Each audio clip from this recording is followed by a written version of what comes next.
Meet Samael, known as the poison of God, a creepy mix of angel and demon from old stories. Samael is connected to the serpent in Eden and became Lilith's partner. Together they had demonic children called the Lilith, which led to his castration by God to prevent an overabundance of demonic entities. Was he a good guy who turned bad or a mastermind behind the chaos? If you're fascinated by the dark side of biblical stories, hit that subscribe button and stick around to uncover the shocking truth about mythology's most dangerous couple. So who exactly is this mysterious figure that strikes fear across cultures and centuries? To understand Samael, we need to start with his name, because in ancient traditions, names weren't just labels, they were descriptions of power, purpose, and destiny. Samael comes from Hebrew, and depending on which scholar you ask, it translates to either poison of God, venom of God, or blindness of God. None of these sound particularly friendly, do they? This isn't the kind of name you'd give to a guardian angel watching over children. This is the name of something dangerous, something that exists at the edge of divine tolerance. But here's where things get complicated. In the earliest Jewish texts, Samael wasn't originally a villain. He was what's called a destroying angel, a high-ranking member of God's heavenly court whose job was to carry out divine justice. Think of him as heaven's enforcer, the angel you call when someone needs to face consequences for their actions. He was the left hand of God, while Michael was the right, one bringing mercy, the other bringing judgment. The Book of Enoch, one of the most influential texts that didn't make it into the Standard Bible, gives us our clearest picture of Samael's original role. Here, he's described as one of the 7 archangels who stand before the throne of God. His specific domain was divine wrath and punishment. When God needed to destroy Sodom and Gomorrah, when the flood was sent to cleanse the earth, when plagues struck Egypt, Samael was likely the one carrying out these harsh but necessary acts of divine justice. But there's something unsettling about a being whose entire existence revolves around destruction, even righteous destruction. Imagine spending eternity as the instrument of God's anger, never getting to deliver good news, never being sent to comfort or heal, only to punish and destroy. Some traditions suggest this role began to corrupt Samael from within, that constantly wielding divine wrath slowly poisoned his own nature. The Talmud, the vast collection of Jewish rabbinical discussions and interpretations, presents Samael as a complex figure. He's not quite fallen, not quite faithful. He's described as the angel of death, but unlike the grim reaper of popular imagination, Samael's relationship with death is complicated. Some passages suggest he takes no pleasure in his work, that he's merely fulfilling his divine purpose. Others hint that he's begun to enjoy the power a little too much. One particularly disturbing Talmudic story describes Samael's role in the binding of Isaac. You know the story. God commands Abraham to sacrifice his son Isaac as a test of faith.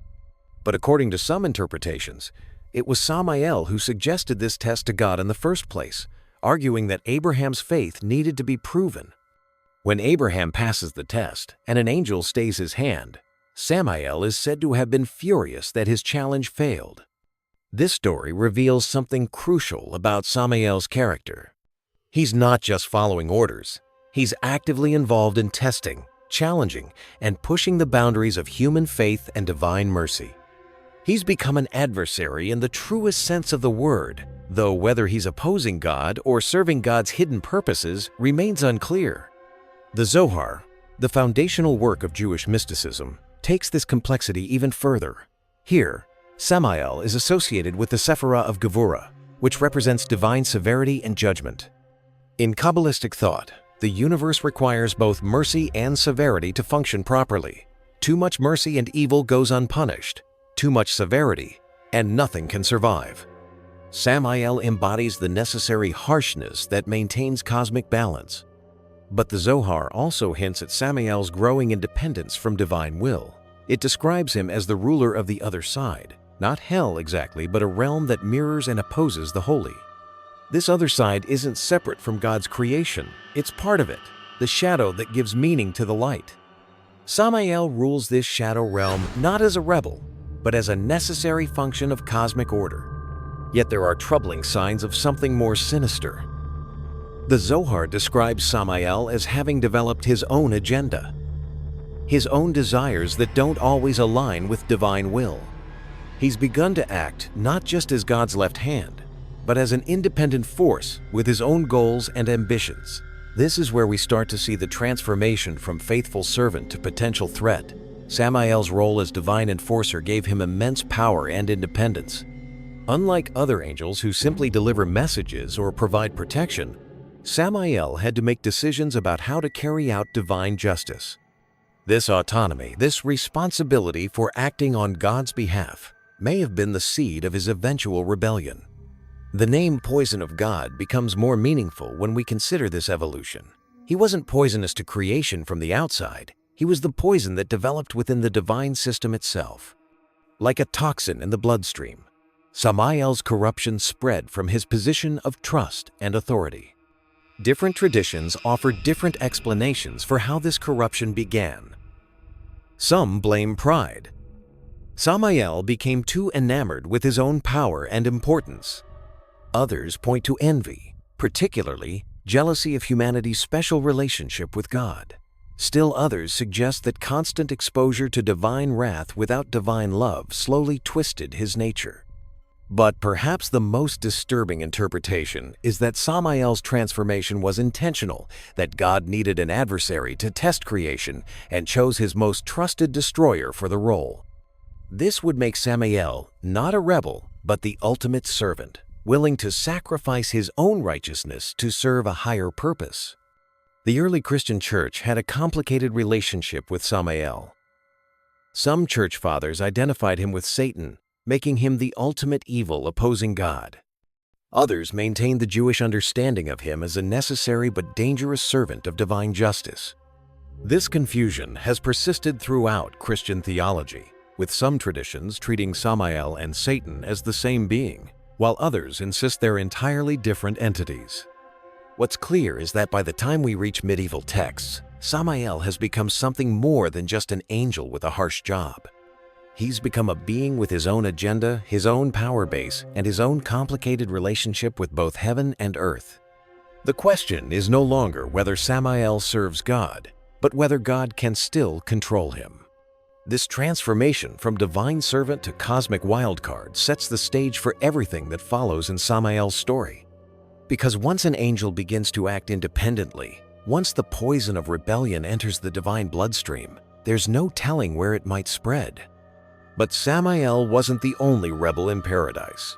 There was another being who refused to accept her assigned role, who demanded equality instead of submission, who chose exile over compliance. And when these two forces of rebellion found each other, their union would shake the very foundations of creation.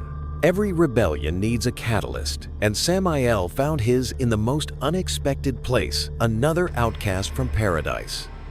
Long before Eve was created from Adam's rib, there was another woman walking in the Garden of Eden. Her name was Lilith, and she would become history's first feminist, first rebel, and eventually, the mother of demons.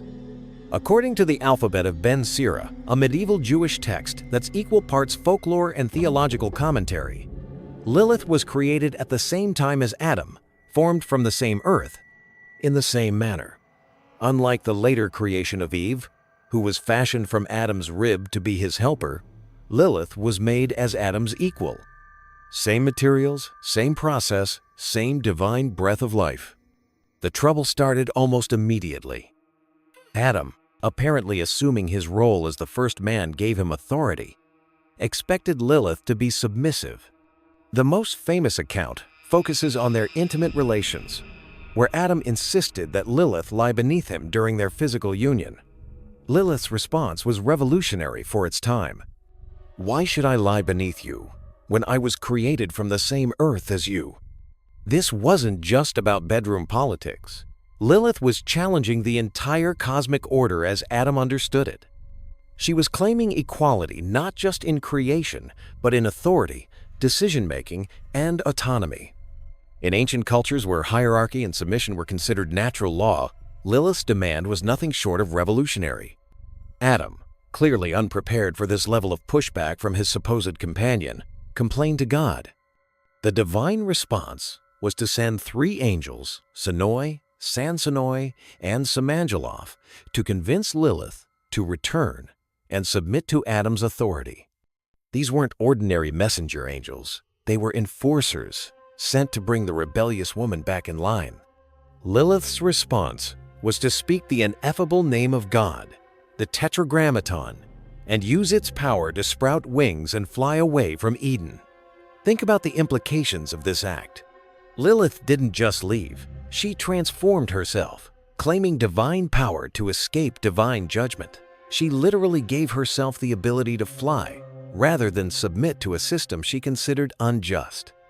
The 3 angels pursued her to the Red Sea, a location that would later become associated with divine miracles and supernatural crossings.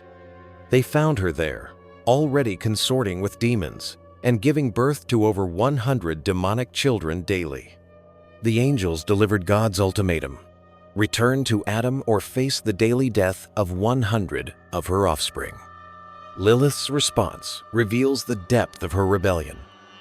She refused, accepting this horrific punishment rather than returning to a life of submission. She told the angels that she had been created specifically to harm newborn children, that this was her purpose and her revenge against the world that had rejected her demand for equality. The angels, perhaps recognizing that they were dealing with something beyond their ability to control, offered a compromise. Lilith could remain free, but she would lose 100 children each day. In exchange, she promised that whenever she saw the names or images of the 3 angels, she would have no power to harm human children in those households. This origin story establishes Lilith as something unprecedented in ancient literature, a being who chose exile and suffering over compliance and comfort. She became the first recorded example of someone saying no to divine authority and meaning it regardless of the consequences. Different traditions offer variations on this tale. Some suggest that Lilith's transformation wasn't just about sprouting wings, but about becoming something fundamentally different from what she was created to be. The Zohar describes her as becoming the queen of demons, ruling over a vast host of supernatural beings who, like her, exist outside the normal order of creation. The timing of Lilith's rebellion is significant. She didn't wait to see how things would develop, or try to work within the system. The moment she encountered what she perceived as injustice, she acted decisively and dramatically. This pattern, immediate, uncompromising resistance to authority, would later align perfectly with Samael's own complex relationship with divine will. After leaving Eden, Lilith didn't simply disappear into obscurity. Various texts describe her establishing her own kingdom in the wilderness, gathering followers, and developing powers that rivaled those of the angels themselves. She became associated with the night, with dreams and nightmares, with the wild places beyond civilization's reach. The Talmud mentions Lilith as a threat to pregnant women and newborns, describing elaborate rituals and amulets designed to protect against her influence. These weren't just superstitions, they represent a deep cultural understanding that Lilith represented something genuinely dangerous, uncontrolled feminine power operating outside male authority. Medieval Jewish communities took the Lilith threat seriously enough to develop specific protective practices. Birthing rooms were adorned with the names of the 3 angels who had confronted her. Newborn boys were considered especially vulnerable for their first 8 days, while girls were thought to be at risk for 20 days. The numbers themselves may have held significance, representing the time needed to fully integrate new life into the protected community structure. But Lilith wasn't content to remain a threat lurking at the margins. Various traditions describe her actively seeking to corrupt and seduce, particularly targeting men who were alone or spiritually vulnerable. She became associated with succubus legends, said to visit men in their dreams and father children through these supernatural encounters. The psychological implications of Lilith's story are profound. She represents every woman who has ever refused to accept "because I said so" as sufficient justification for inequality. She embodies the part of human nature that would rather face consequences than live a lie. She's the voice that asks uncomfortable questions about authority, tradition, and the way things have always been done. In a world where submission to authority was considered not just social necessity, but divine commandment, Lilith's rebellion was cosmic treason. She didn't just break rules, she rejected the entire system that created those rules. She became living proof that even divine order could be questioned, challenged, and abandoned by those willing to pay the price. This is the woman who would eventually encounter Samael, two beings who had each, in their own way, decided that their personal integrity mattered more than their place in the cosmic hierarchy.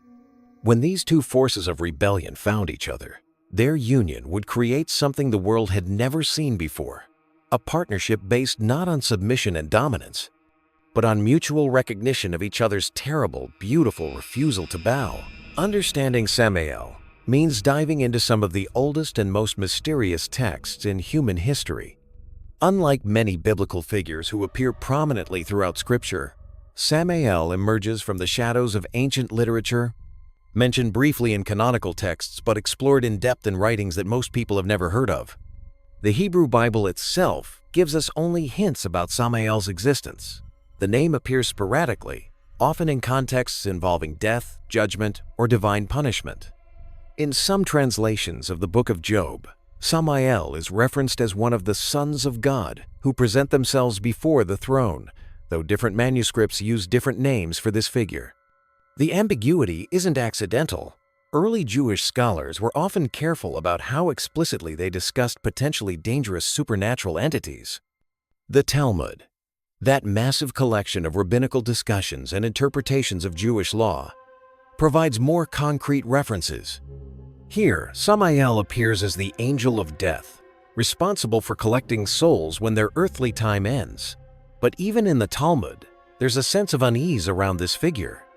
Unlike other angels who are described with reverence, or at least respect, discussions of Samael often carry warnings about his unpredictable nature. One particularly revealing Talmudic passage describes Samael's role during the binding of Isaac. According to this tradition, when God commanded Abraham to sacrifice his son, it was Samael who suggested this test. The text portrays him approaching God's throne and arguing that Abraham's faith had never been truly tested through suffering. Only through the potential loss of his beloved son could Abraham's devotion be proven genuine. The first book of Enoch, probably the most influential text you've never read, expands dramatically on Samael's character. Written sometime between the 3rd century BCE and the 1st century CE, First Enoch presents itself as revelations given to the biblical patriarch Enoch before the Great Flood. This book introduces us to a complex hierarchy of angels, including the Watchers, a group of angels sent to observe humanity who instead became corrupted by earthly desires. While Samael isn't explicitly named among the 200 Watchers who fell, First Enoch establishes the precedent for angelic rebellion and corruption that would later influence how Samael's story developed. The book describes how these angels taught humanity forbidden knowledge, took human wives, and produced giant offspring called the Nephilim. The parallels to later stories about Samael and Lilith producing demonic children are unmistakable. The Book of Jubilees, sometimes called Little Genesis, provides another crucial piece of the puzzle. This text, written around the 2nd century BCE, retells biblical history with additional details and interpretations. Jubilees introduces the concept of Mastema, a figure who serves as God's agent of testing and punishment. While not explicitly identified with Samael, Mastema shares many characteristics that would later be attributed to the poison of God, the role of testing human faith through adversity, the authority to bring punishment and suffering, and the complex relationship with divine will. These ancient Jewish texts reveal something fascinating about how early communities understood the relationship between good and evil. Rather than seeing them as completely separate forces, these writings suggest that destruction and testing might be necessary components of divine justice. Samael emerges from these traditions not as God's enemy, but as God's most dangerous servant. The influence of Mesopotamian and Canaanite religious traditions also shaped Samael's development. The ancient Near East was filled with deities who embodied similar dualistic qualities. divine beings who brought both necessary destruction and unwanted chaos. Nergal, the Mesopotamian god of war and plague, shares many attributes with Samael: authority over death and disease, association with the underworld, and the role of divine warrior carrying out heavenly judgments. The Canaanite god Molech, known for child sacrifice and associated with fire and destruction, provides another potential influence.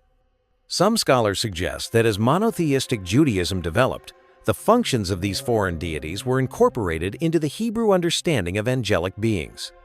Samael may represent a way of acknowledging the reality of destructive forces while maintaining belief in one supreme God.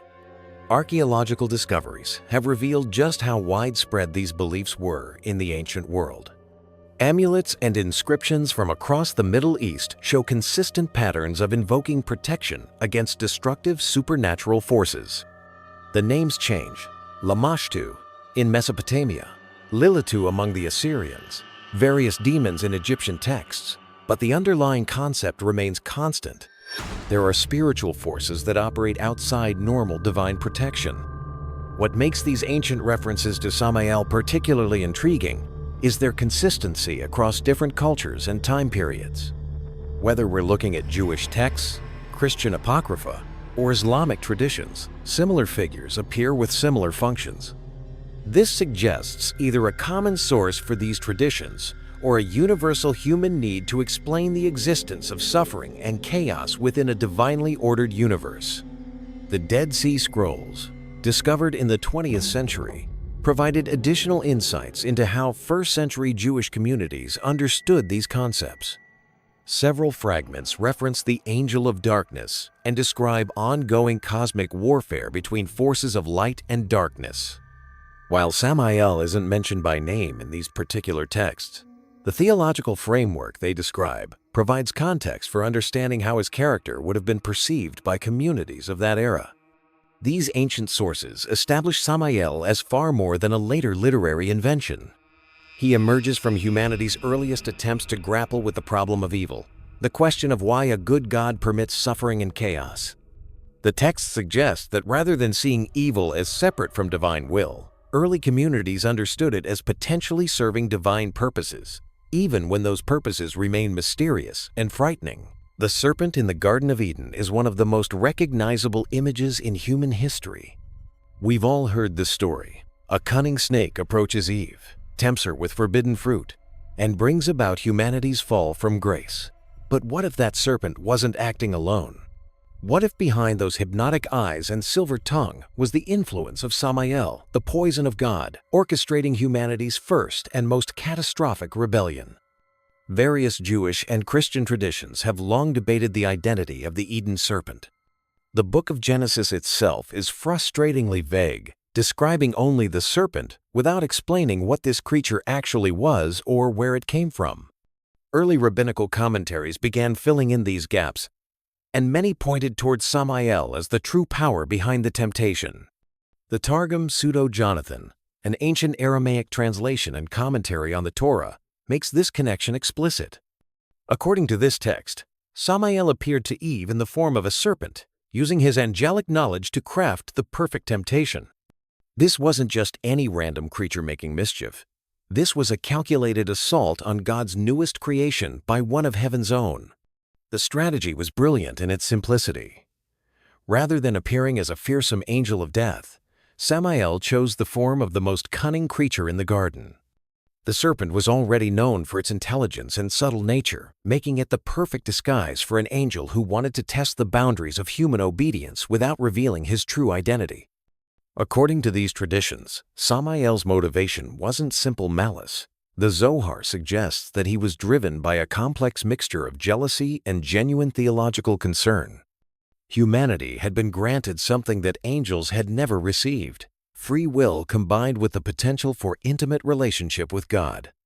Angels, despite their power and knowledge, were created to serve specific functions. They couldn't choose their paths or develop their relationships with the divine.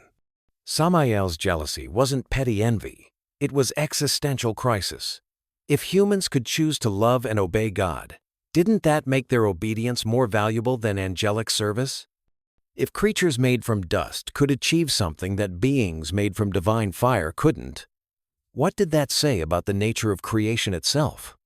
The temptation scene takes on new dimensions when viewed through this lens. The serpent's words to Eve, "You will not surely die, for God knows that when you eat from it your eyes will be opened, and you will be like God, knowing good and evil," weren't just lies designed to trick her. They were theological arguments crafted by a being who understood divine nature intimately. Samael was technically correct. Adam and Eve didn't immediately drop dead after eating the fruit. Their eyes were opened to new knowledge. They did gain understanding of good and evil that they hadn't possessed before. The deception lay not in outright falsehood, but in the omission of consequences, the loss of innocence, the introduction of shame and fear, the severing of their perfect relationship with God. This approach reveals something crucial about Samael's character. He doesn't typically operate through crude lies or obvious evil. His method is more sophisticated, taking divine truths and twisting them just enough to serve his purposes. He offers real knowledge and real power, but never mentions the price that comes with them. Different Christian traditions have handled the Samael serpent connection in various ways. Eastern Orthodox theology often identifies the serpent directly with Satan, and many Orthodox scholars equate Satan with Samael. This creates a clear line of responsibility from the angelic realm to humanity's fall, making the Eden incident part of a larger cosmic conflict between good and evil. Western Christianity has been more divided on this question. Some church fathers, particularly those influenced by Jewish interpretive traditions, accepted the Samael serpent connection. Others preferred to see the serpent as either a literal animal possessed by evil or as a symbol representing temptation itself rather than a specific supernatural being. The Protestant Reformation brought renewed interest in these questions as scholars gained access to Hebrew texts and Jewish commentaries that had been less available during the medieval period. Some Reformation theologians embraced the idea that Samael was the serpent, seeing it as evidence of Satan's ancient enmity toward God's creation. The theological implications of Samael as the serpent are profound. If the fall of humanity was orchestrated by one of God's own angels, it raises uncomfortable questions about divine responsibility. Did God know what Samael was planning? Did the divine plan always include this fall, with Samael serving as an unwitting instrument of a larger purpose? Some traditions suggest exactly that. The concept of fortunate fall, or felix culpa, proposes that humanity's disobedience, while genuinely sinful, ultimately served God's greater purposes. Without the fall, there would be no need for redemption, no opportunity for the kind of profound spiritual growth that comes through overcoming failure and sin. Under this interpretation, Samael becomes a tragic figure, believing he's acting independently while actually fulfilling his role in a divine drama he doesn't fully understand. His rebellion serves God's purposes even as it damages his own spiritual state. He becomes the poison that ultimately strengthens the system he's trying to corrupt. The impact of Samael's actions, whether direct or indirect, cannot be overstated. Jewish and Christian theology both trace the entire problem of human sin and mortality back to this single incident in Eden. Every death, every act of violence, every moment of suffering throughout human history can be connected to this original disobedience. But the story doesn't end with humanity's expulsion from Eden. Various traditions describe Samael's reaction to the success of his plan. Some suggest he was surprised by the severity of the consequences, that he expected God to forgive the transgression rather than impose such harsh punishment. Others portray him as satisfied with the results, pleased that he had introduced chaos into God's perfect order. The alphabet of Ben Sira offers a particularly dark interpretation, suggesting that Samael's seduction of Eve was both spiritual and physical. According to this text, the serpent didn't just convince Eve to eat forbidden fruit, he also impregnated her with his own offspring. This would make Cain, humanity's first murderer, actually the son of Samael rather than Adam. This interpretation, while not accepted by mainstream Jewish or Christian theology, reveals the depth of ancient concerns about Samael's corrupting influence. The idea that the poison of rebellion might be passed down through human bloodlines, That some people might carry a literal inheritance of angelic corruption speaks to fears about the permanence of spiritual damage. Archaeological evidence from across the ancient Near East shows similar concerns about serpent deities and their influence on human affairs. Mesopotamian texts describe various serpent gods who brought both knowledge and corruption to humanity. Egyptian mythology includes serpent deities associated with both wisdom and chaos. These parallel traditions suggest that the Eden story tapped into widespread human anxieties about the price of knowledge and the danger of divine rebellion. The psychological truth embedded in the Samael serpent connection remains relevant today. The voice that whispers, "You can be like God," still echoes through human experience. Every act of pride, every rejection of moral authority, every attempt to transcend human limitations carries an echo of that original temptation in the garden. Modern biblical scholarship has approached these questions from various angles. Some scholars focus on the literary development of the serpent figure, tracing how a simple narrative detail evolved into a complex theological symbol. Others examine the historical context, exploring how ancient Near Eastern religious concepts influenced Hebrew understanding of good and evil. What remains consistent across interpretations is the recognition that the Eden incident represents a fundamental shift in the human condition. Whether Samael was directly involved or merely represents the principle of rebellion that the serpent embodied, the result is the same: humanity's loss of innocence and the introduction of moral complexity into what had been a simple relationship between creator and creation. The story establishes Samael as more than just another rebellious angel. He becomes the being who understood human nature well enough to corrupt it, who recognized the precise point where divine command intersected with human desire, and who crafted a temptation so perfect that it has echoed through every subsequent generation. This Eden connection also explains why Samael's later union with Lilith was so threatening. Both figures had demonstrated their ability to corrupt God's human creation. Both had shown that they understood the weaknesses and desires that could turn divine image-bearers against their Creator. Together, they represented a level of threat that required direct divine intervention to contain. Two outcasts from paradise, each carrying their own wounds from encounters with divine authority, were destined to find each other. The meeting of Samael and Lilith represents one of the most dangerous partnerships in all of mythology, a union that would create such chaos that God himself would have to intervene to prevent the complete corruption of creation. The alphabet of Ben Sira, that medieval Jewish text we discussed earlier, provides our most detailed account of how these two rebels came together. After Lilith fled Eden and was confronted by the three angels at the Red Sea, she didn't simply vanish into obscurity. According to various traditions, she established herself as a queen in the wilderness, ruling over demons and spirits who, like her, existed outside the normal order of creation. Samael's path to this meeting was more complex. As we've seen, he had been operating within the divine system, serving as the angel of death and divine judgment, while gradually developing his own agenda. His involvement in the fall of Adam and Eve marked a turning point, a moment when his rebellion moved from passive resistance to active opposition. After the Eden incident, Samael found himself increasingly isolated within the heavenly court, distrusted by other angels, and carrying the weight of having introduced sin into God's perfect creation. The Zohar describes their first encounter in terms that are both romantic and apocalyptic. According to this mystical text, Samael was drawn to Lilith's absolute refusal to compromise her principles. Here was a being who had chosen exile and suffering rather than submit to what she perceived as injustice. For an angel who was struggling with his own relationship to divine authority, Lilith represented the ultimate example of principled rebellion. Lilith, for her part, recognized in Samael a kindred spirit. Unlike the demons and spirits she had gathered around herself, Samael understood the weight of divine relationship.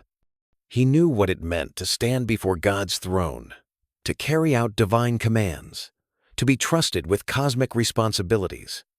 His rebellion wasn't born of ignorance or simple malice, but from the same kind of existential questioning that had driven Lilith from Eden. Their union created what Jewish mystical tradition calls the other side, a realm that mirrors and opposes the holy. This wasn't hell in the Christian sense, a place of punishment for the damned. Instead, it was an alternative cosmic order, a shadow kingdom where beings who couldn't or wouldn't fit into God's original plan could establish their own rules and relationships. The relationship between Samael and Lilith defied traditional hierarchies. Unlike Adam and Eve, where Adam was considered the head and Eve the helper, Samael and Lilith functioned as equals.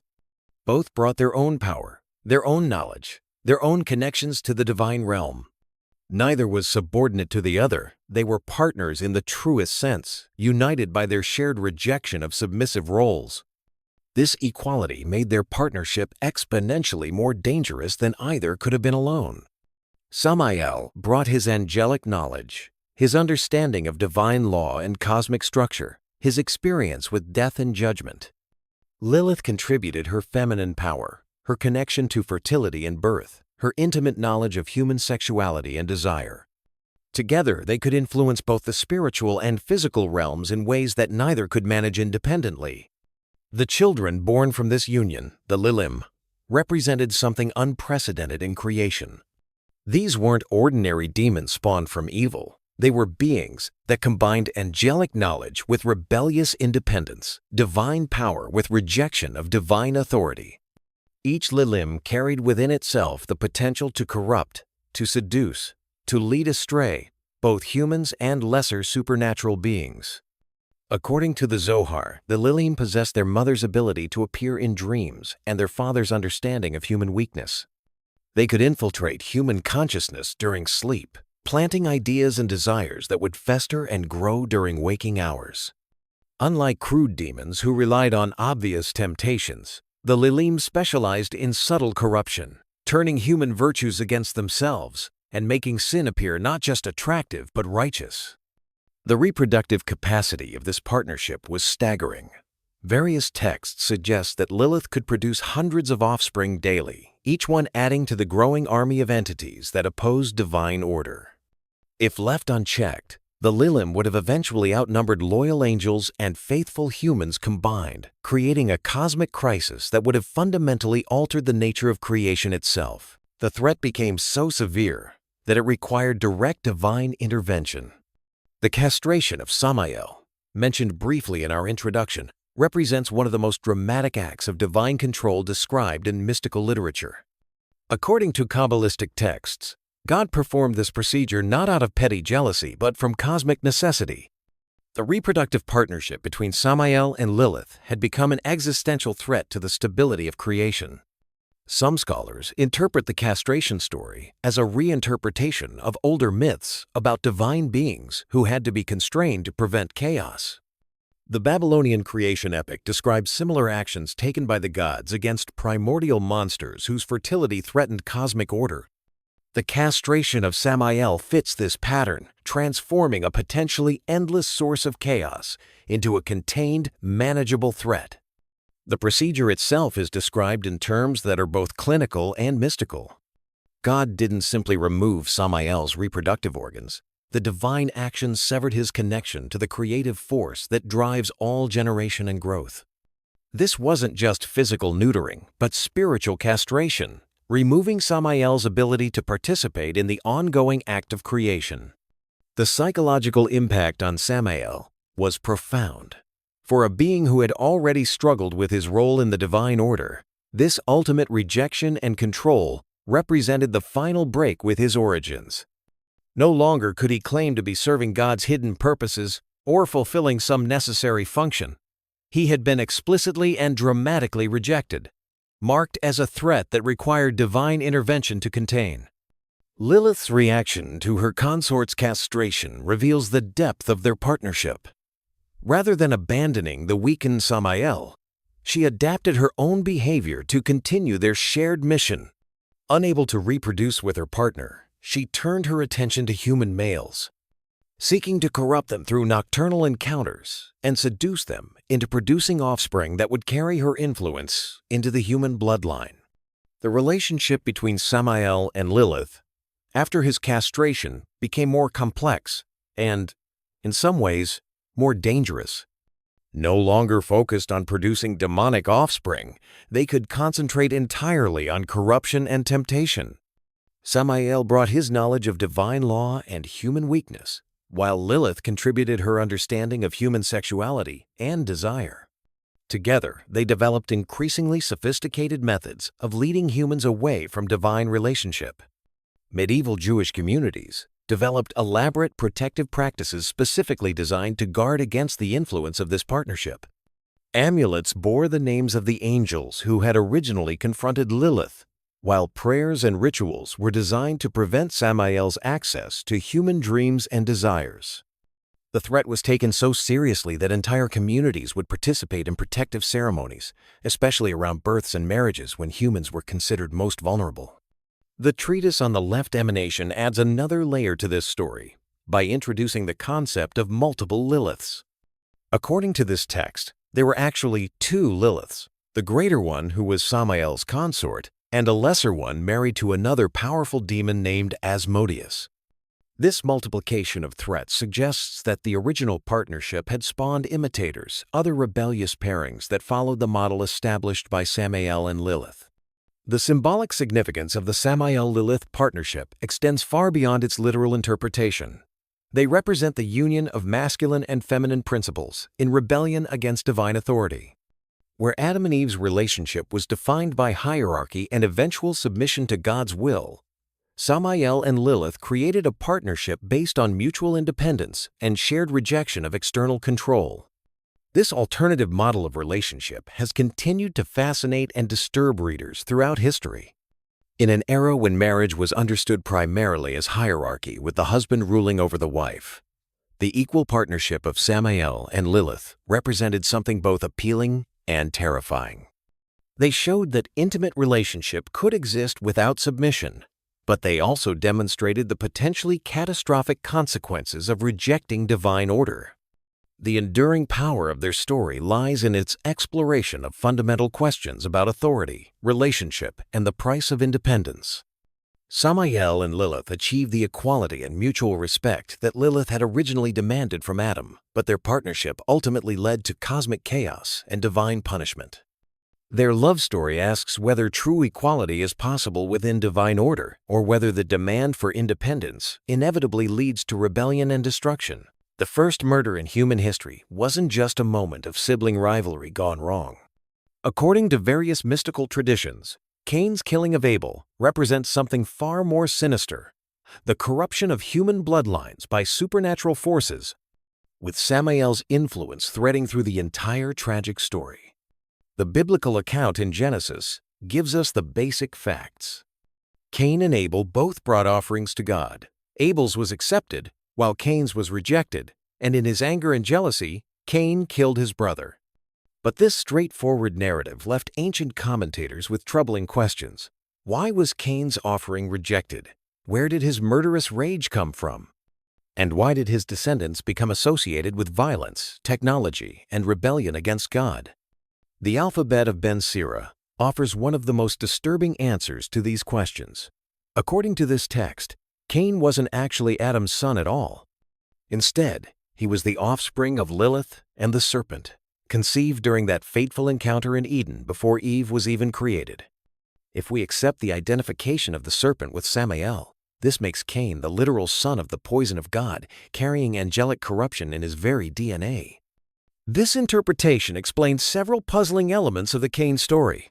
His offering was rejected not because of any external factor, but because God recognized the tainted nature of the one making the offering.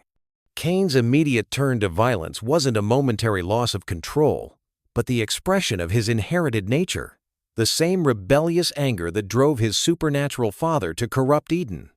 The Zohar develops this theme further, suggesting that Cain's birth marked the first successful introduction of demonic influence into human bloodlines. Unlike the Lilim, who were purely supernatural beings, Cain appeared human while carrying the spiritual poison of his true parentage. He became a prototype for how supernatural corruption could hide within human form, passing from generation to generation without being detected. Even traditions that don't accept the literal paternity story acknowledge Samael's indirect influence on Cain's actions. The Targum Pseudo-Jonathan describes how Samael appeared to Cain after God's rejection of his offering, whispering suggestions and inflaming his anger. Rather than helping Cain understand why his sacrifice was inadequate, Samael encouraged him to blame Abel, to see his brother's success as personal injustice requiring violent correction. This interpretation transforms the first murder from a crime of passion into a calculated act of supernatural manipulation. Samael, having successfully introduced sin into humanity through the Eden incident, was now working to ensure that this corruption would spread and deepen. By encouraging Cain to kill Abel, he eliminated the righteous brother and ensured that future generations would descend from the corrupted line.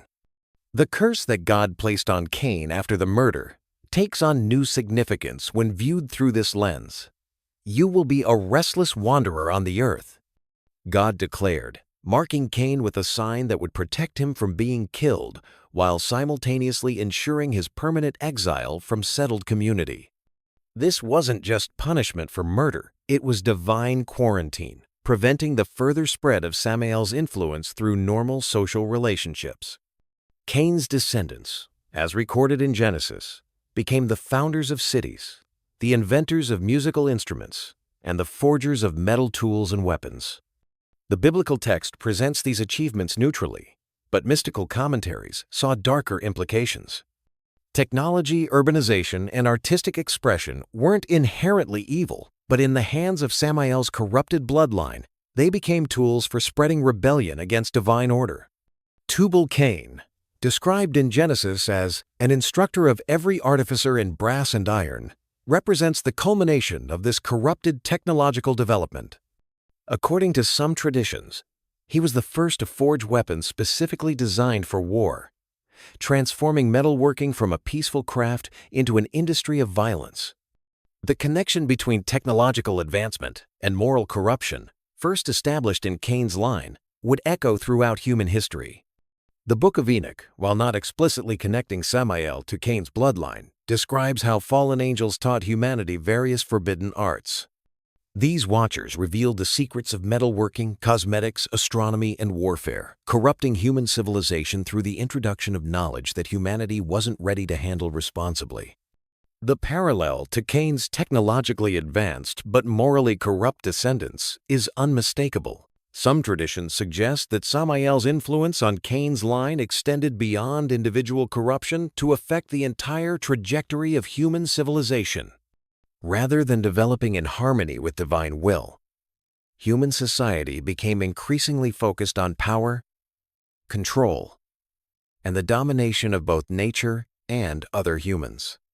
The cities built by Cain's descendants weren't just population centers, but fortresses, places where the powerful could gather resources and protection while exploiting the weak.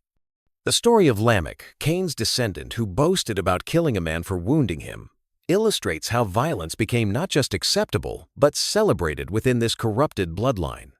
If Cain is avenged 7 times, then Lamech 77 times, he declared, transforming God's protection of Cain into justification for unlimited retaliation. This represents the complete perversion of divine mercy into human vengeance. Archaeological evidence from the ancient Near East supports the connection between early urbanization and increased violence. Skeletal remains from the first cities show higher rates of traumatic injuries, while artistic representations increasingly focus on warfare and conquest. The biblical portrayal of Cain's line as both technologically advanced and morally corrupt reflects historical realities about the development of complex societies. The flood narrative gains new significance when viewed as God's response to the spreading corruption initiated by Samael through Cain's bloodline. According to this interpretation, the antediluvian world wasn't destroyed simply because humans had become generally sinful, but because a specific line of supernatural corruption had become so widespread that it threatened to completely overwhelm humanity's capacity for righteousness. Noah's survival wasn't random, but represented God's preservation of an uncorrupted human lineage. The genealogies in Genesis carefully trace Noah's descent from Seth, Abel's replacement, rather than from Cain's corrupted line. This wasn't just historical record-keeping, but theological statement, demonstrating that the flood eliminated Samael's direct influence on human bloodlines while preserving humanity's potential for righteousness. However, some post-flood traditions suggest that Samael's corruption wasn't completely eliminated. The Tower of Babel incident, humanity's attempt to build a structure reaching to heaven, bears striking similarities to the technological hubris associated with Cain's descendants. The builders weren't just trying to construct a tall building. They were attempting to storm heaven itself to achieve divine status through human achievement. The dispersion of languages at Babel can be understood as God's prevention of another concentrated corruption like the one that had necessitated the flood. By scattering humanity and confusing their communication, God ensured that any future supernatural influence would remain localized rather than spreading across all human civilization. Medieval Jewish commentaries wrestled with the implications of Samael's connection to human bloodlines. If supernatural corruption could be inherited, did this mean that some people were predestined to evil? How could divine justice coexist with inherited spiritual poison? These questions led to complex theological discussions about the nature of free will, inherited sin, and the possibility of redemption, even for the most corrupted lineages. The Kabbalistic tradition developed the concept of tikkun olam, the repair of the world, partly in response to these concerns.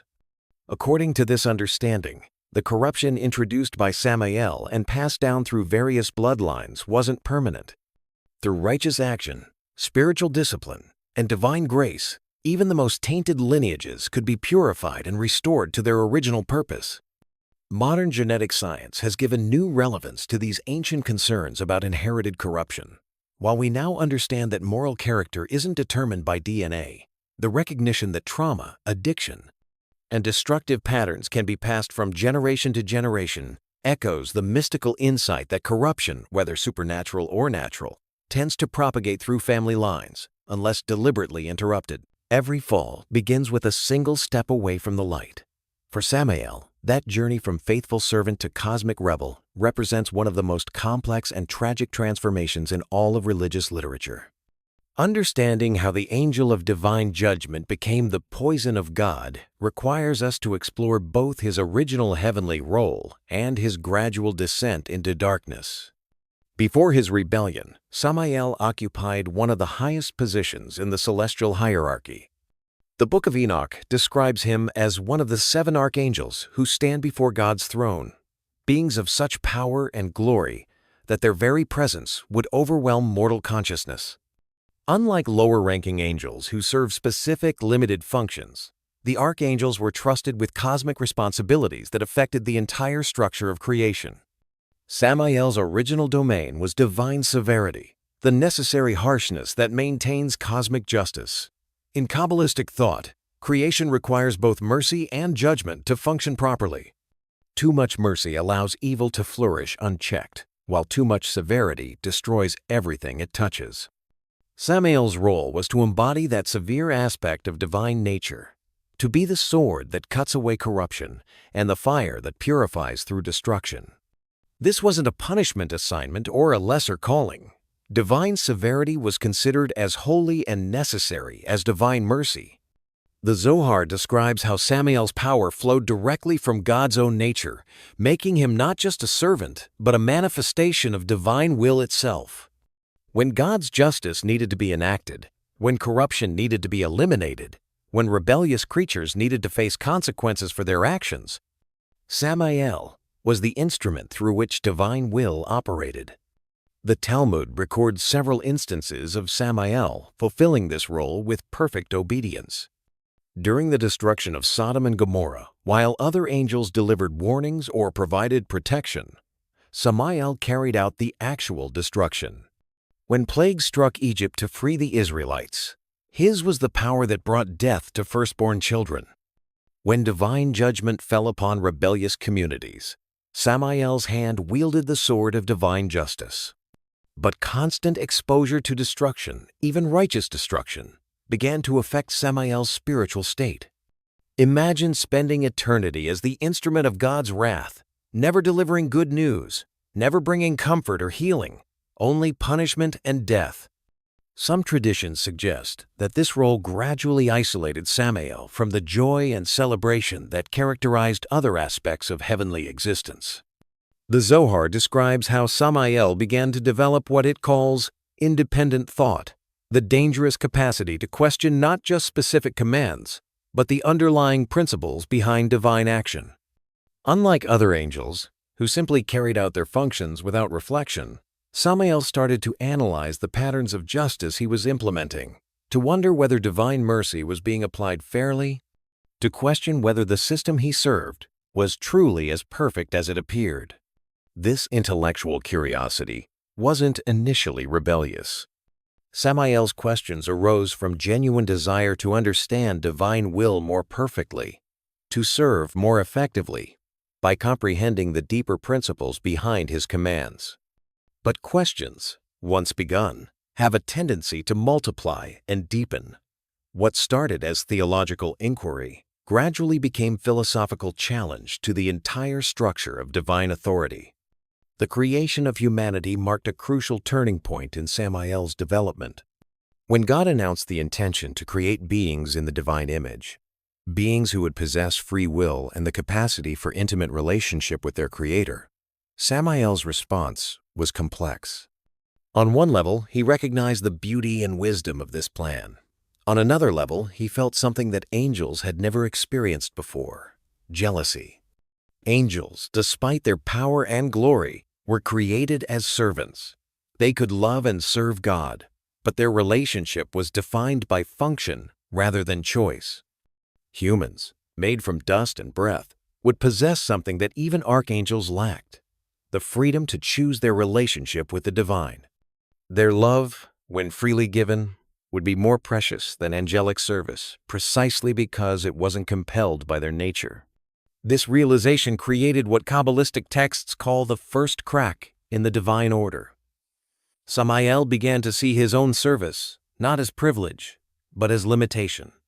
If creatures made from earth could choose to love God, why couldn't beings made from divine fire make the same choice?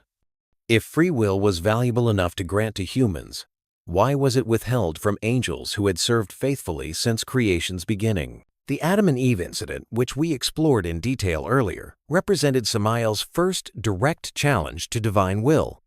Whether he approached Eve as the serpent or merely influenced the serpent's actions, he was testing the boundaries of human obedience in ways that went beyond his authorized role. This wasn't just carrying out divine judgment. This was actively working to create situations that would require such judgment. The success of the Eden temptation had profound effects on Samael's understanding of his own power.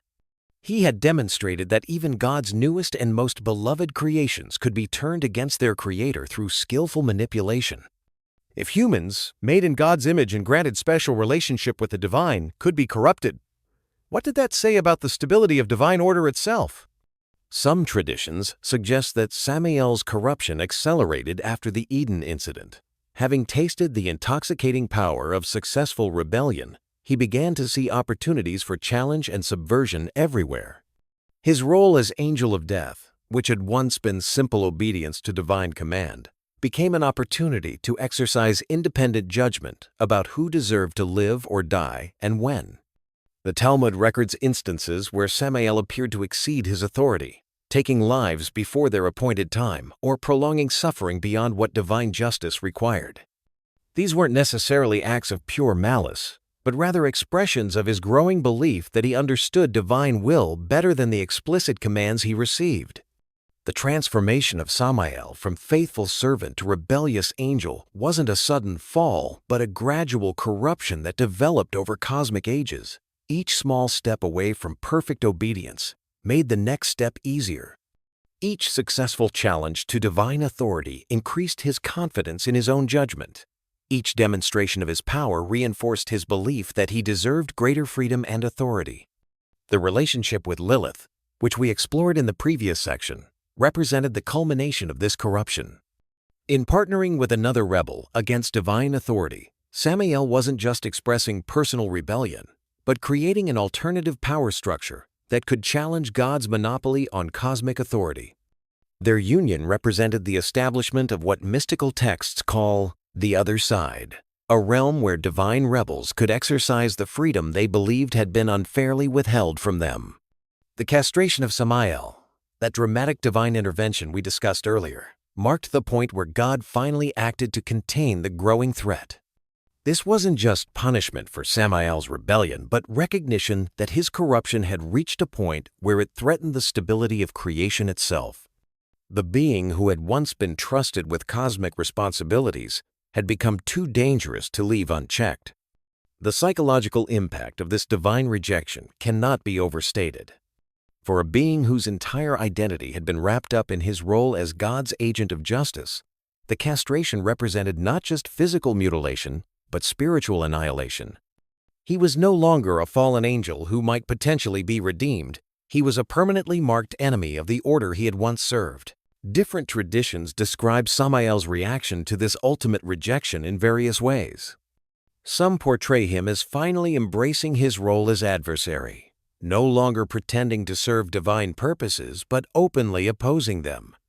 Others suggest that the castration broke something fundamental in his nature, transforming righteous anger into blind rage and theological questioning into nihilistic destruction. The role of angel of death, which Samael continued to fulfill even after his fall, became increasingly complex and morally ambiguous.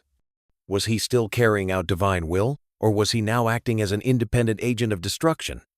The Talmud describes instances where righteous individuals successfully argued with Samael, convincing him to delay or prevent deaths that seemed unjust. These stories suggest that even as a fallen angel, Samael retained enough connection to divine justice to be swayed by moral arguments. Medieval Jewish commentaries wrestled with the theological implications of Samael's continued role as death's agent. If he was truly rebellious and evil, how could God continue to use him for essential cosmic functions? If he was still fundamentally serving divine purposes, in what sense had he actually fallen? These questions led to complex discussions about the nature of evil, the limits of free will, and the possibility that even rebellion might serve ultimate divine purposes. The Kabbalistic tradition developed the concept of holy shells or kelipot to explain this paradox. According to this understanding, even fallen angels like Samael retained sparks of their original holiness, buried beneath layers of corruption and rebellion. These holy sparks meant that even the most corrupted beings could potentially be redeemed, though the process would be extraordinarily difficult and painful.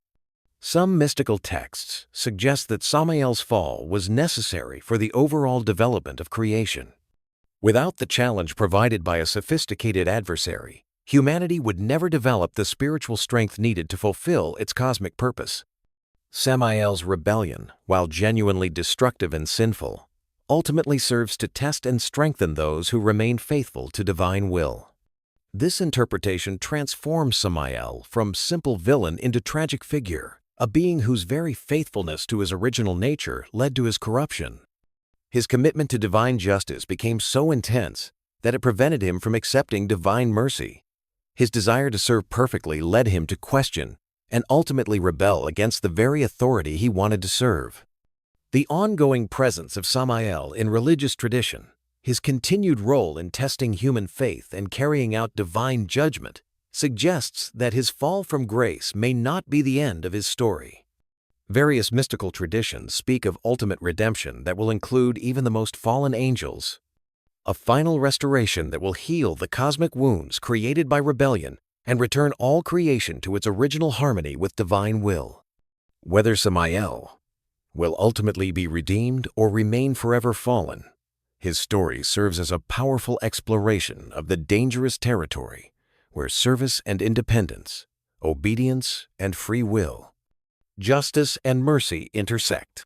His transformation from faithful angel to cosmic rebel illuminates both the terrible potential for corruption that exists within even the most exalted beings and the tragic consequences that flow from the misuse of divine gifts. The medieval world lived in constant awareness of supernatural forces, and no figure loomed larger in the collective imagination than Samael. As Jewish mysticism developed and Christian demonology expanded, the poison of God evolved from ancient biblical reference into a complex supernatural entity with specific powers, symbols, and methods of influence that shaped everything from scholarly theology to popular folk practices. In Kabbalistic tradition, Samael became intimately associated with the Sapphira of Gevurah, the divine attribute of strength, severity, and judgment.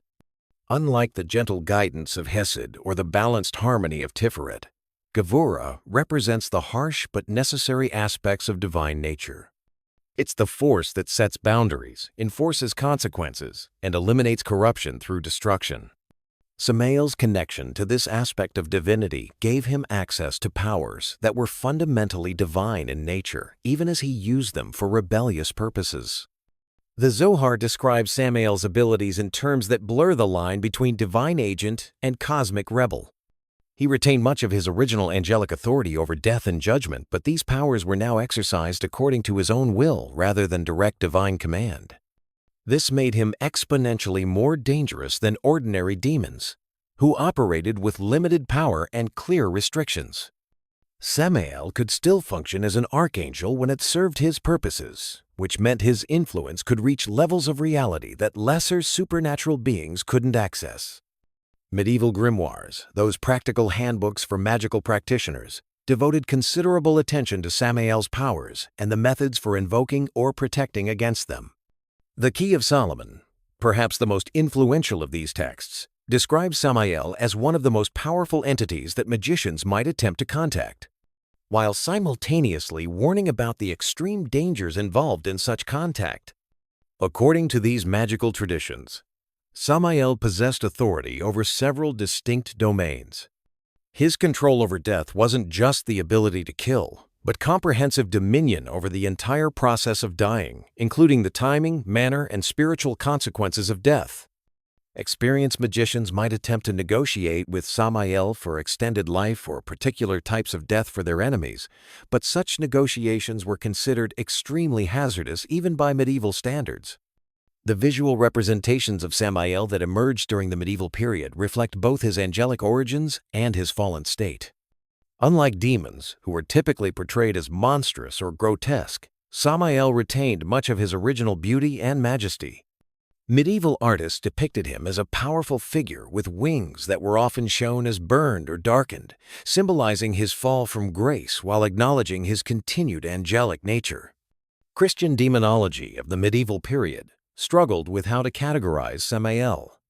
Unlike straightforward demons who had never been anything but evil, Samael represented the complex category of fallen angels who retained aspects of their original divine nature. This created theological problems for church authorities who preferred clear distinctions between good and evil, holy and unholy, divine and demonic. Some Christian scholars identified Samael directly with Satan, making him the primary adversary mentioned throughout the New Testament. This identification simplified the theological landscape by reducing the number of major supernatural threats that Christians needed to understand and defend against. However, other traditions maintain the distinction between Samael and Satan, arguing that the poison of God represented a different type of threat with different motivations and methods. The influence of Samael on medieval Christian thought extended far beyond scholarly theological debates. Popular Christianity developed elaborate systems of protection against his influence, including specific prayers, amulets, and ritual practices designed to ward off his attention. The belief that Samael could influence dreams, corrupt thoughts, and inspire acts of violence made him a constant concern for medieval communities. Jewish mysticism during this period developed increasingly sophisticated understandings of Samael's role in cosmic affairs. The Zohar describes him as ruling over the other side, that shadow realm we discussed earlier, but it also suggests that his rule serves ultimate divine purposes. According to this interpretation, the other side isn't simply opposed to holiness, but represents the necessary darkness that makes light meaningful. This mystical understanding transformed Samael from simple adversary into cosmic necessity. The world needed testing, challenge, and opposition to develop properly. Humans required adversity to develop spiritual strength. Even the divine realm benefited from the existence of questioning, challenging forces that prevented spiritual complacency. Samael's rebellion, while genuinely destructive, also served these larger cosmic functions. Medieval Jewish communities developed specific protective practices based on their understanding of Samael's powers and methods. These weren't just superstitions, but sophisticated spiritual technologies designed to create barriers against supernatural influence. Mezuzahs on doorposts, specific prayers at particular times, and community rituals during vulnerable periods all reflected deep understanding of how spiritual protection actually functioned. The rise of medieval universities brought new scholarly attention to figures like Samael. Academic theologians attempted to systematize centuries of folk tradition, mystical insight, and scriptural interpretation into coherent theological frameworks. This scholarly attention elevated Samael from local folk belief into subjects worthy of serious intellectual study. However, this academic treatment also led to increased suspicion from church authorities. The detailed study of demons, fallen angels, and supernatural powers was seen as potentially dangerous, leading too easily into actual magical practice rather than theoretical understanding. Several prominent scholars found themselves under investigation for their detailed knowledge of entities like Samael. The cultural impact of medieval Samael traditions extended far beyond religious communities. Literature, art, and popular entertainment of the period all reflected awareness of his influence. Characters in medieval romances would invoke protection against him, while artistic representations appeared in church decorations as warnings about spiritual dangers. The development of printing technology in the late medieval period allowed for wider distribution of texts dealing with Samael and similar figures. This democratization of knowledge meant that detailed information about supernatural entities was no longer restricted to scholars and religious authorities. The general population gained access to both protective methods and, more dangerously, techniques for invoking supernatural powers. By the end of the medieval period, Samael had evolved from ancient biblical reference into fully developed supernatural persona with specific attributes, powers, and cultural significance. This evolution set the stage for his continued influence in Renaissance occultism, Reformation theology, and eventually modern popular culture. The medieval understanding of Samael as a complex figure who combined divine authority with rebellious independence would continue to fascinate and terrify subsequent generations. The supernatural realm isn't a democracy where everyone gets along. Like any complex social structure, it's filled with rivalries, alliances, betrayals, and power struggles that make medieval court politics look simple by comparison. Samael, as one of the most powerful and controversial figures in this cosmic hierarchy, has accumulated both devoted allies and bitter enemies over the millennia. The most famous and enduring of these conflicts is Samael's rivalry with Michael the Archangel. This isn't just professional disagreement between colleagues, it's a fundamental opposition that reflects the cosmic tension between mercy and judgment, protection and destruction, loyalty and rebellion. Michael represents everything that Samael has rejected: unwavering obedience to divine will, protection of the innocent, and the use of power exclusively in service to God's purposes. The Book of Enoch describes several direct confrontations between Michael and Samael, battles that weren't just physical combat, but cosmic struggles over the direction of creation itself.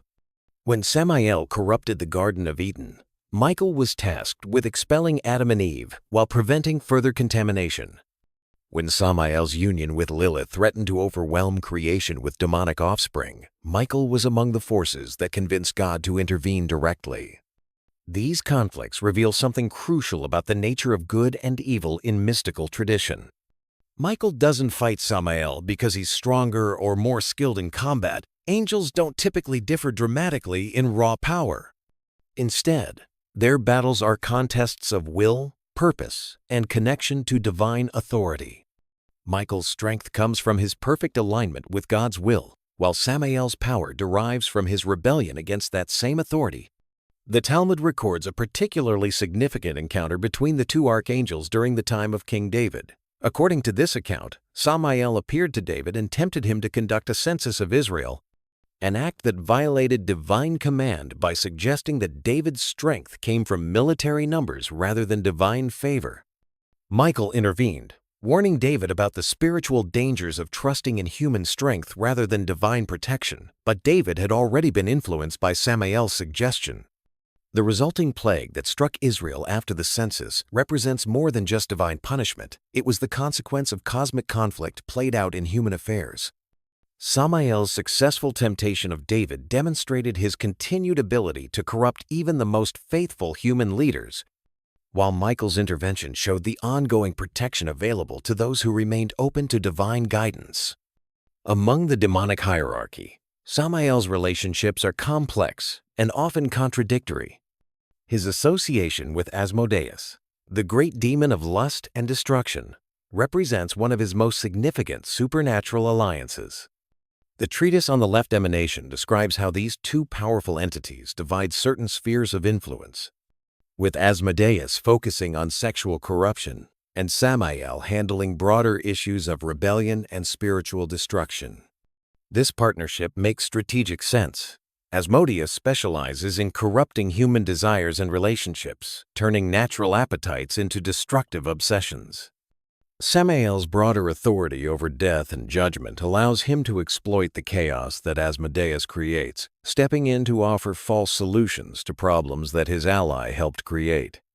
Together, they can corrupt individuals both physically and spiritually, attacking human nature from multiple angles simultaneously. The relationship with Astaroth, another powerful demon associated with knowledge and deception, follows a different pattern. Rather than direct partnership, Samael and Astaroth appear to operate in parallel, sometimes cooperating, and sometimes competing, depending on the situation. Both entities offer knowledge and power to humans, but Samael tends to focus on spiritual and cosmic secrets, while Astaroth specializes in practical magic and worldly success. This division of labor prevents direct conflict between two entities who might otherwise clash over similar territories. It also makes their combined influence more effective, since humans who resist one type of temptation might be vulnerable to the other. Someone who rejects Astaroth's offers of magical power might still be susceptible to Samael's more subtle theological arguments. The other archangels maintain various relationships with Samael that reflect their own roles and personalities. Gabriel, the messenger archangel, typically avoids direct confrontation, but serves as a counterbalance to Samael's influence by delivering divine revelations that clarify God's true will.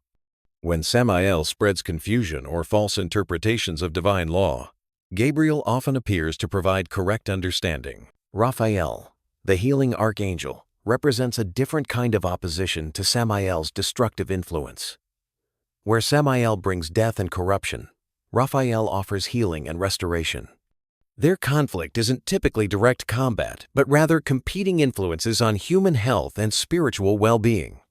Medieval medical texts often invoke Raphael's protection specifically against diseases and conditions believed to be caused by Samael's malevolent influence.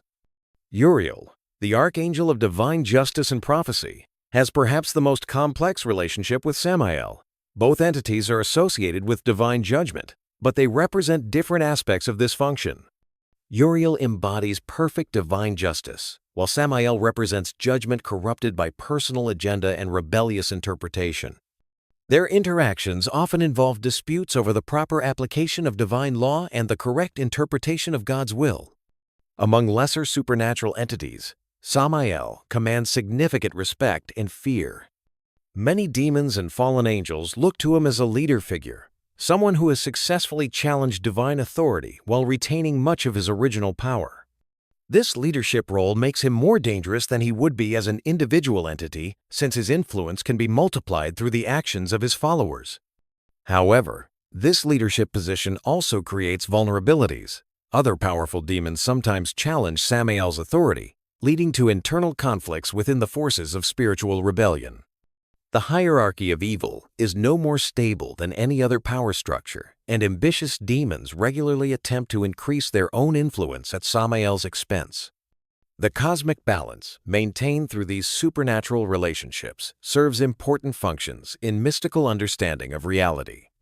The ongoing conflict between forces like Michael and Samael isn't seen as a flaw in creation, but as a necessary dynamic tension that drives spiritual development.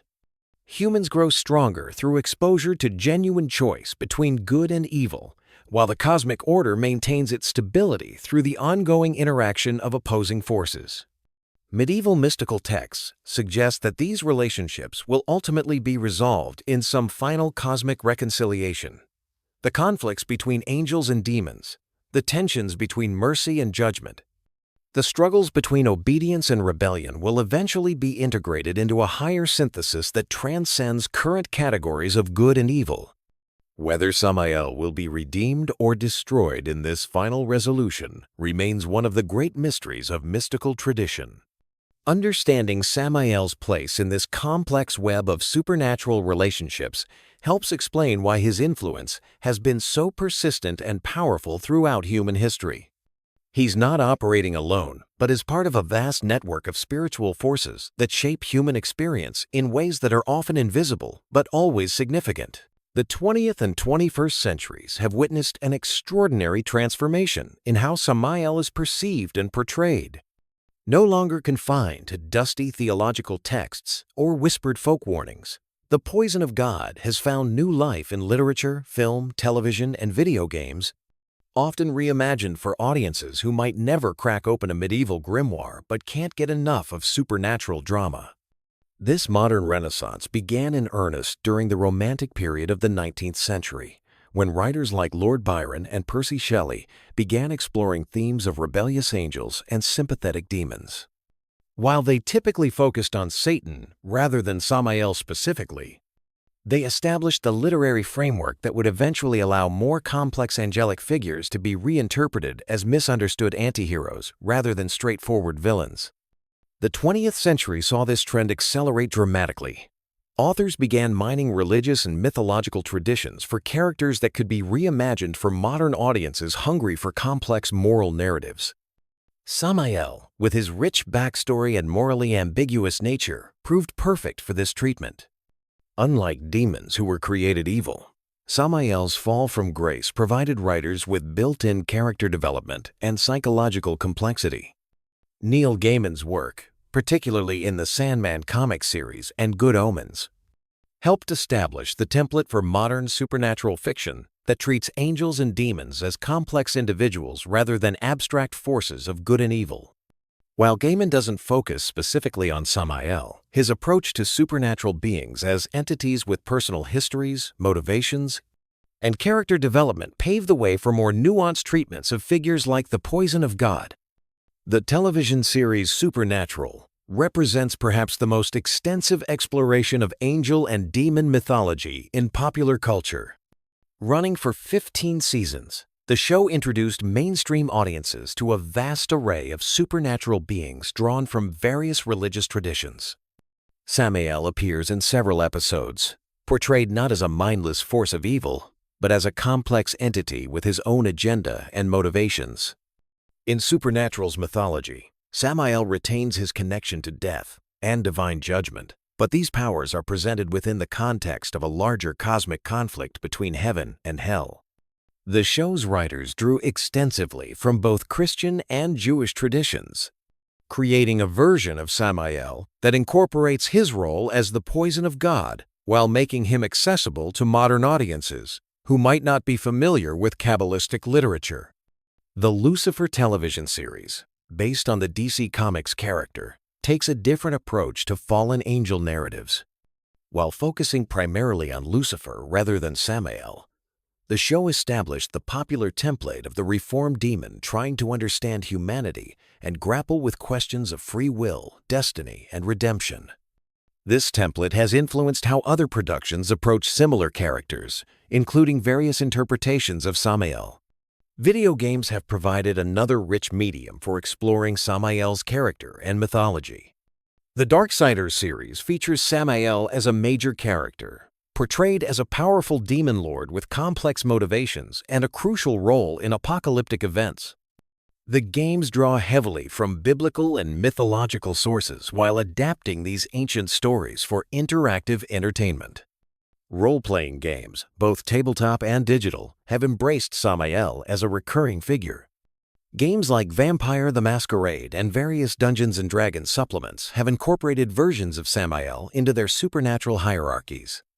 These gaming interpretations often emphasize his role as a corrupter and tempter, but they typically present him as a sophisticated adversary rather than a mindless monster. The New Age movement has contributed its own reinterpretation of Samael, often focusing on his potential for redemption and transformation. New Age authors like Damien Eccles have written about working with entities like Samael in meditative and magical contexts, viewing them not as evil beings to be feared, but as complex spiritual forces that can teach valuable lessons about shadow work and personal transformation. This New Age approach represents a dramatic shift from traditional religious attitudes towards Samael. Rather than seeing him as an enemy to be avoided or defeated, these interpretations present him as a teacher whose harsh lessons can promote spiritual growth.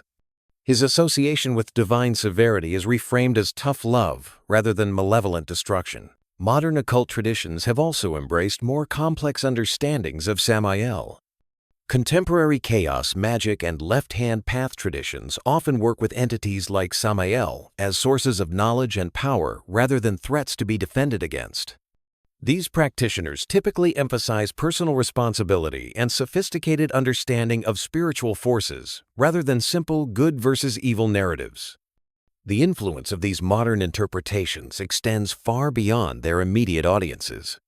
Social media platforms are filled with discussions about angels, demons, and other supernatural beings, often drawing from popular culture representations rather than traditional religious sources. Young people who might never read the Zohar are nonetheless familiar with complex angel and demon mythologies through their exposure to television, games, and online content. This democratization of supernatural knowledge has both positive and negative implications. On the positive side, it means that rich theological and mythological traditions are reaching new audiences and remaining culturally relevant. Ancient wisdom about the nature of good and evil, free will, and spiritual development continues to influence contemporary thought, even when filtered through entertainment media. However, this popular culture treatment also tends to simplify and sanitize complex spiritual concepts.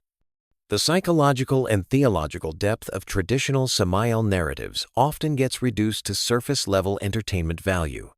The genuine spiritual insights embedded in these ancient stories risk being lost when they're adapted primarily for commercial rather than educational purposes. Academic institutions have begun taking serious scholarly interest in how popular culture interprets religious and mythological material. Religious studies departments now offer courses that examine how ancient spiritual traditions are represented in modern media, while media studies scholars analyze the theological implications of popular supernatural entertainment. The psychological appeal of figures like Samael in modern culture reflects deeper cultural anxieties and desires. In an era when traditional religious authority has weakened for many people, the figure of the rebellious angel who questions divine command resonates with contemporary concerns about autonomy and the right to make independent moral judgments. Samael's transformation from feared demon to complex antihero also reflects modern therapeutic culture's emphasis on understanding rather than simply condemning problematic behavior. Just as psychology has moved toward treating mental illness with compassion rather than punishment, popular culture has begun treating supernatural entities as beings with understandable motivations rather than inexplicable evil. The feminist movement has found particular value in figures like Samael and Lilith, seeing them as symbols of resistance to patriarchal authority structures. Their rebellion against divine hierarchy is interpreted as a model for challenging oppressive social systems, while their equal partnership represents an alternative to traditional gender roles. Contemporary horror and dark fantasy genres continue to find new ways to explore Samael's character and mythology. Authors like Clive Barker and filmmakers like Guillermo del Toro have created works that draw inspiration from traditional demonology while updating these concepts for modern audiences who are more sophisticated about psychological complexity and moral ambiguity. The enduring fascination with Samael in modern culture suggests that the fundamental questions his story raises about authority, rebellion, free will, and the nature of good and evil remain as relevant today as they were in ancient times.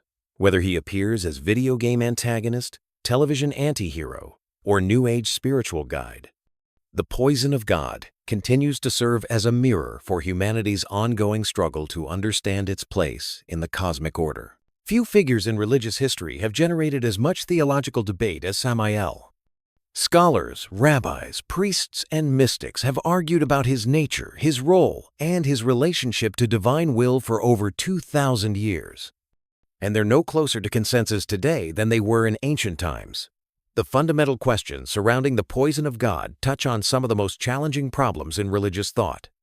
The most persistent debate centers on whether Samael should be identified with Satan, the primary adversary mentioned throughout Christian scripture.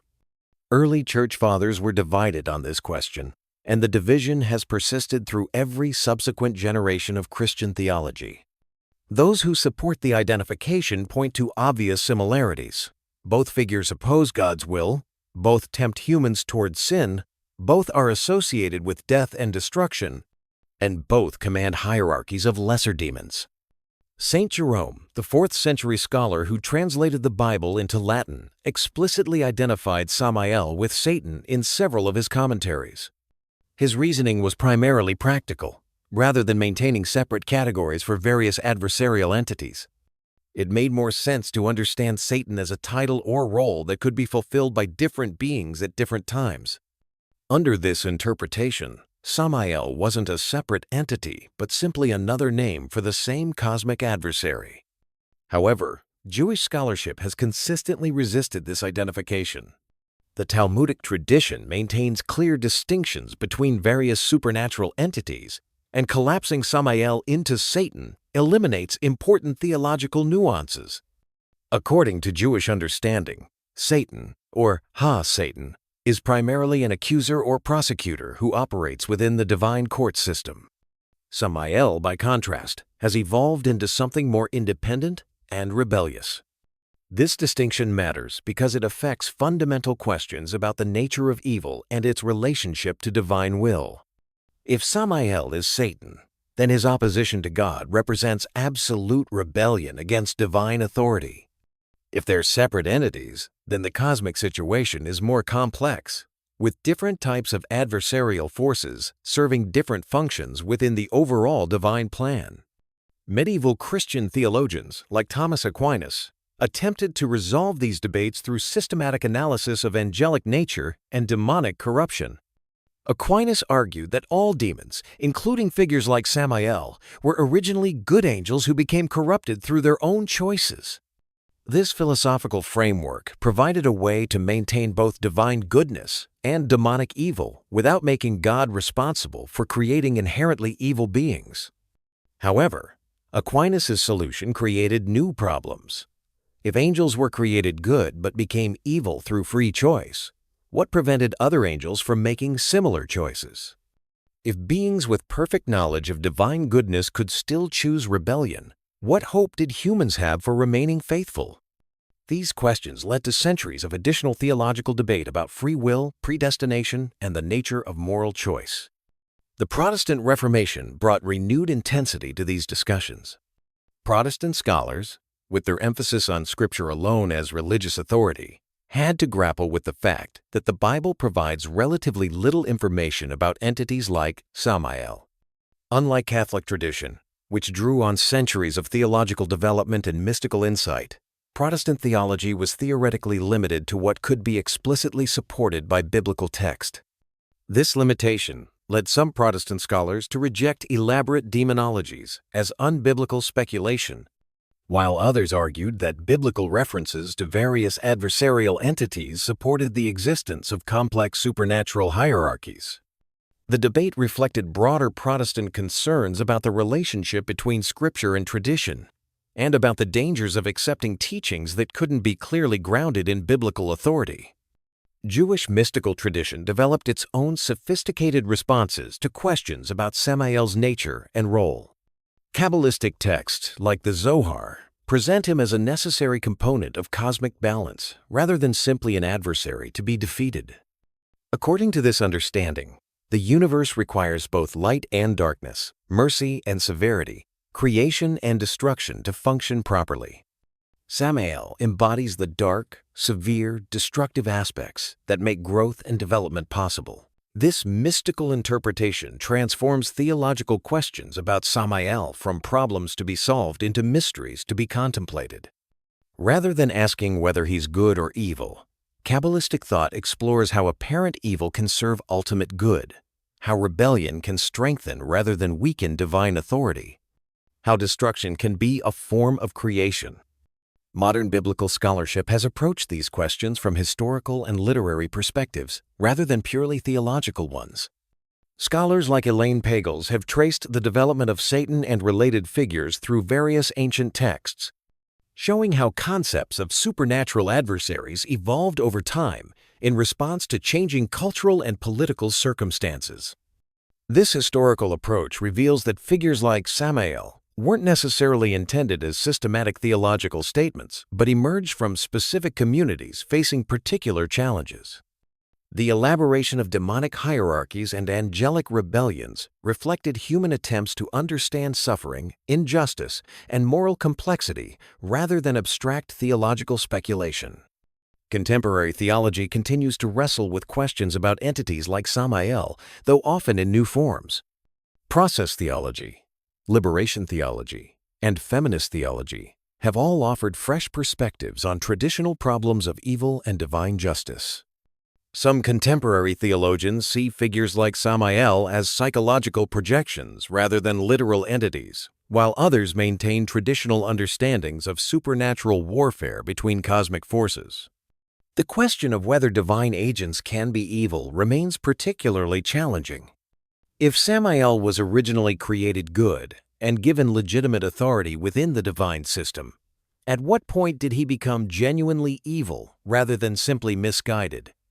Can beings who retain some connection to divine power ever be completely separated from divine purposes? These questions have practical implications for how religious communities understand authority, rebellion, and the possibility of redemption. Interfaith dialogue has added new dimensions to these ancient debates.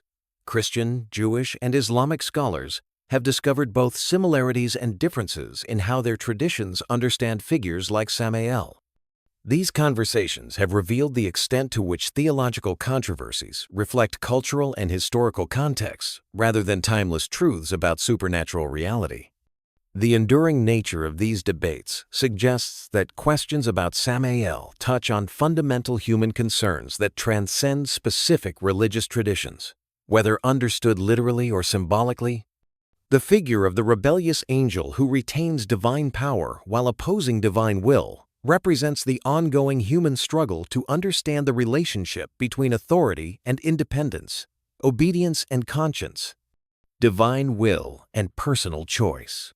After tracing Samael's journey from ancient biblical reference to modern pop culture icon, we can see that his influence extends far beyond religious texts and theological debates.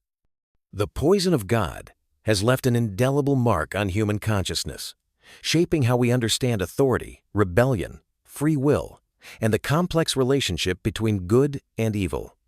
In Jewish thought, Samael's legacy is deeply woven into fundamental concepts about divine justice and cosmic balance.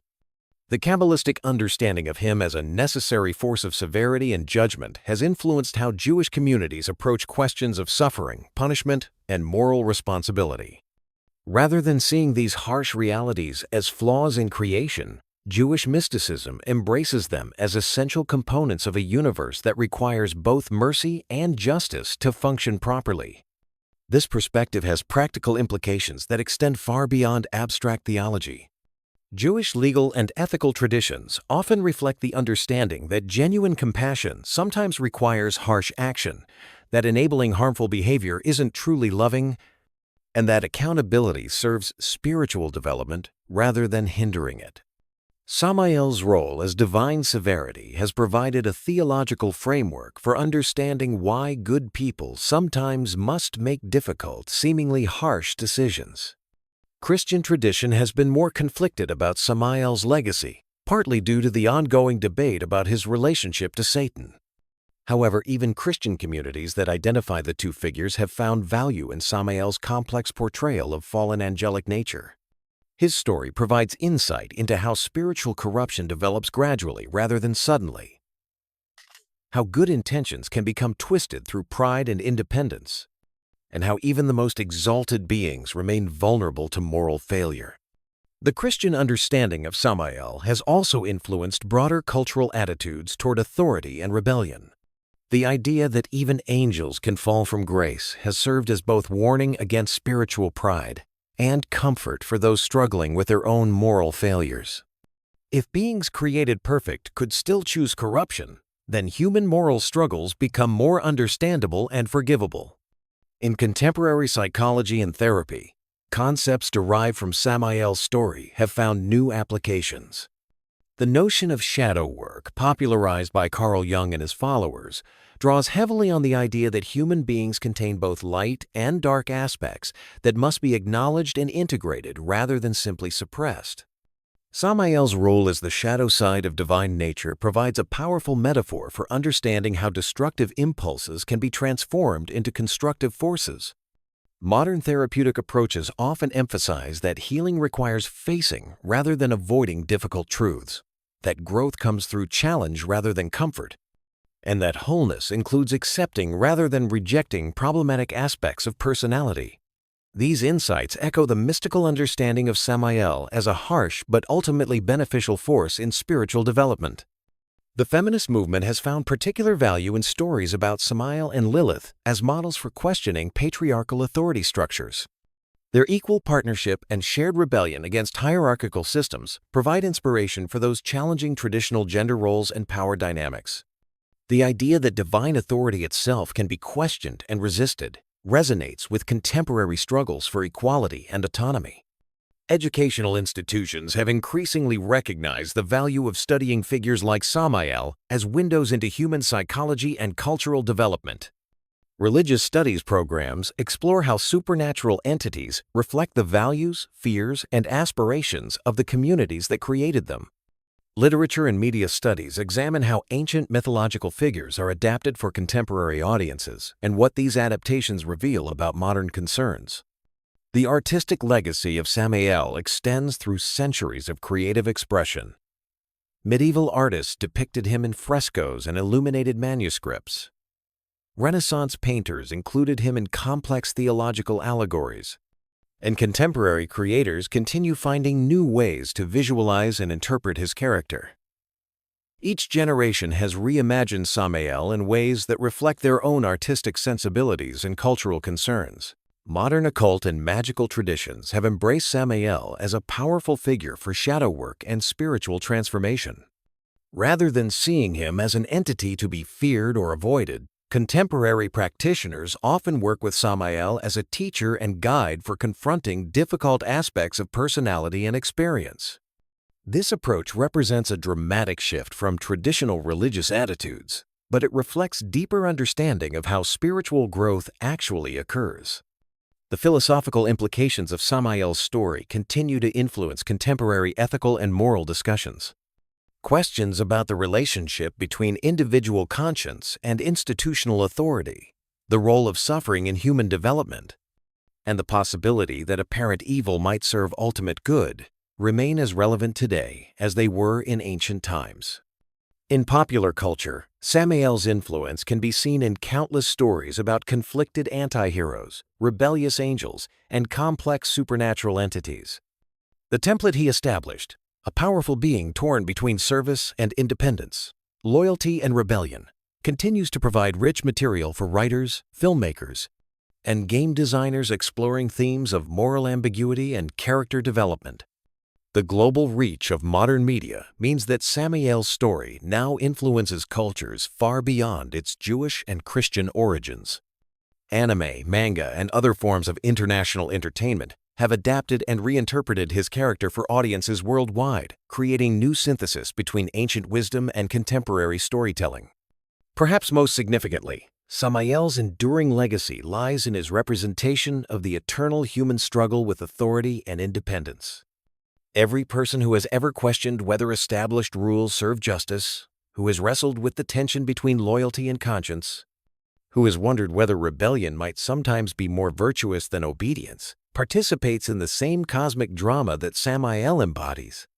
His story suggests that these tensions aren't problems to be solved, but fundamental aspects of conscious existence that must be continually navigated.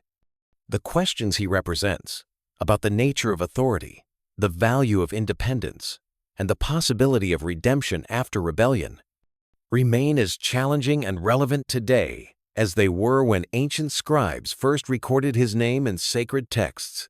We've traveled through millennia of human imagination, theological debate, and cultural evolution to understand one of the most complex figures in religious tradition.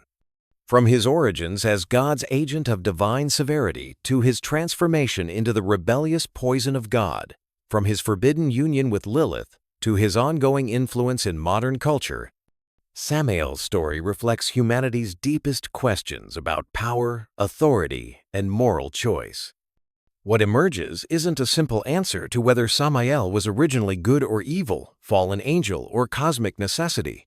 Instead, we discover that the question itself may be more important than any definitive answer.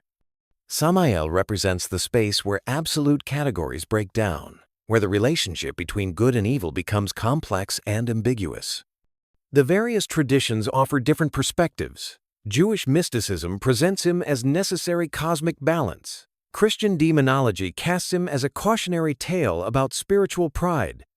Modern interpretations range from psychological symbol to misunderstood anti-hero seeking redemption. His relationship with Lilith shows how individual rebellion can become collaborative resistance, how the demand for equality can lead to cosmic chaos, and how love between equals can threaten hierarchical systems. The enduring popularity of Samael in modern entertainment and spiritual practices suggests that ancient wisdom about authority, rebellion, and moral choice remains vitally relevant. Whether he appears as video game character, therapeutic archetype, or mystical teacher, Samael continues to serve as a mirror for human struggles with independence and submission. In the end, Samael's greatest legacy may be his demonstration that the most important spiritual questions don't have easy answers, and that the most profound truths often emerge from wrestling with paradox rather than resolving it. So what do you think? Was Samael always bad, or did he start good and turn evil later? Let me know in the comments which theory you believe. If you liked learning about this crazy angel and demon story, hit subscribe for more weird myths and legends.